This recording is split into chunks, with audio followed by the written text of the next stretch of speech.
About the origins of like Rapzilla, because you had mentioned that because I assume because you were the chief editor of Rapzilla, that you were basically the one who started Rapzilla. But you had mentioned that Chad actually had started Rapzilla basically, since he's the owner. So tell me about like the origins of Rapzilla and how that all started. And So Rapzilla is celebrating its 20th year this year. So it was actually founded in 2003 by a 15-year-old kid who lived in Belgium named Philip Rude. He was out there in Belgium because his family were missionaries. And he started it because he liked Christian hip hop, and he's like, there's no other websites that exist. And it started as like basically an internet like chat room type message board forum sort of deal. And again, he was 15 years old, but he created the only place where people were talking about Christian hip hop online. And in 2003, the internet was still kind of like the wild, wild west of things. Yeah. So he started doing this over the years, and he would blog and do interviews, and the whole Unashamed movement and Lecrae coming out in 2005, 2006. Like, he was the only person covering that stuff, and he's a kid. So eventually, Chad Horton had worked at this company called Syntax Creative, which they're responsible for a lot of Christian artists, distribution in music and sync placements. He was working with them. I don't believe he was even a Christian at the time, but he liked Christian hip hop because he was kind of working within that space. So he had started his own blog called, I think, like Hip Hop for the Soul, where he was talking about Christian rap on there, again, as a non-Christian guy. But he wound up becoming a Christian, and then he hit up Phil sometime in 2009, 2010. Right.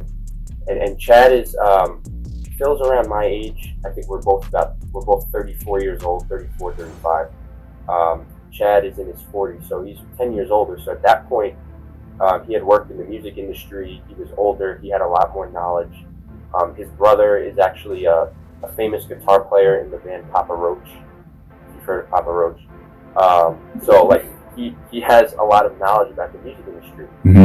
So he said, Phil and I should get together. Phil's got the passion and the drive and like the CHH community behind him, and then Chad has like the business and the industry perspective. So they got together in 2010, and that's when the website it just took off, and it became a powerhouse of Christian hip hop. And they were doing all the events, the Flavor Fest, Legacy Conference, South by Southwest, all of these events, and they started the Rapzilla freshman list. I think that was 2011 was the first one. And you had guys like Andy Mineo on the list, and Cannon, and NF was a freshman, Social Club.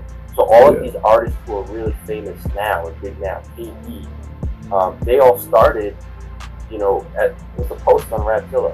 In fact, Steven, who I mentioned before, he's been with Rapzilla since 2011 or 12. He was the first person to ever post Social Club. Social Club submitted songs to the website. Oh, really? And he was like, oh, they're kind of goofy, they're a little fun. He's like, I'll post them. People might like this.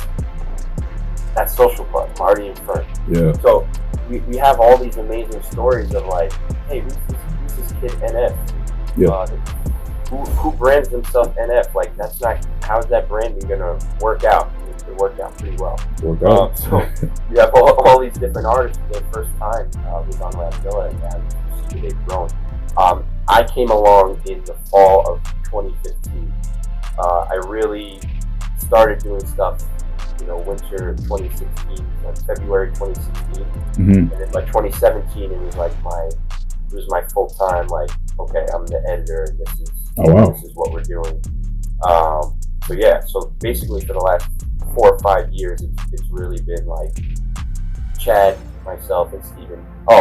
So what happened to Phil? So when I came on board, Phil was there for most of 2016. He was there, and then eventually he wanted out.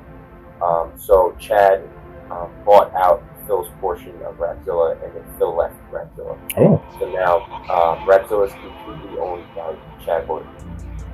Phil isn't associated with it anymore, even though he founded it. But yeah, So that's what happened to Phil. A lot of people don't know, like, oh, what happened to Phil? He just disappeared? No, he sold his share of the company. Right, yeah. He's been doing it since 2003, since he was 15. That's crazy. Now, in his 30s, he's got a kid, he's married. Mm-hmm. He moved on to other stuff. Oh, so this is really okay. So this was all from a 15-year-old. That's crazy, man. Yes, a 15-year-old started Rapzilla.